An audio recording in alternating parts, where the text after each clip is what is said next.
நீ நான் காதல் தொடர்கதை பிடித்திருந்தால் இந்த வீடியோவை மறக்காமல் லைக் செய்து கொள்ளவும். நிறைவடைகிறது நீ நான் காதல் தொடரா?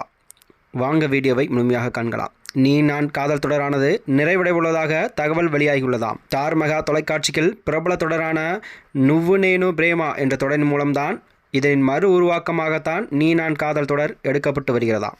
விஜய் தொலைக்காட்சியில் கடந்த 2023ஆம் ஆண்டு நவம்பர் 13ஆம் முதல் ஒளிபரப்பாகி வரும் தொடர்தான் நீ நான் காதல். தொடரின் பிரதான பாத்திரத்தில் பிரேம் ஜேக்கப், வர்ஷினி, சுரேஷ், சங்கரேஷ்குமார், நவீன், முரளிதரன் உள்ளிட்டோர் நடித்து வருகின்றனர். இத்தொடரானதுதான் திங்கள் முதல் வெள்ளி வரை மாலை 6 மணிக்கு 350 எபிசோடுகளை கடந்து ஒளிபரப்பாகி வருகிறதாம். முழுக்க காதல் கதையாகவும் கணவன் மனைவி உறவை மையமாக வைத்தும் ஒளிபரப்பாகி வருகிறது இத்தொடரானதாம். ரசிகர்கள் மத்தியில் நல்ல வரவேற்பையும் இத்தொடர் பெற்று வருகிறது. இந்த சூழலில்தான் இத்தொடரின் படப்பிடிப்பு இறுதிக்கட்டத்தை நெருங்கியுள்ளதாகவும் இத்தொடர் கூடிய விரைவில் நிறைவடை உள்ளதாகவும் தெரிய வந்துள்ளதாம். இந்த தகவல் தான் நீதான் தொடரை பார்க்கும் ரசிகர்கள் மற்றும் அவர்கள் ரசிகர்கள் பெரு அதிர்ச்சியும் ஏற்படுத்தி வருகிறதாம். இதனைத் தொடர்ந்துதான் அடுத்த கதைக்களம் எப்படி உருவாகும் என்று எதிர்பார்க்கப்படுகிறதாம். மேலும் இது போன்ற வீடியோக்களை தெரிந்து கொள்ள நமது சேனலை மறக்காமல் சப்ஸ்கிரைப் செய்து கொள்ளவும்.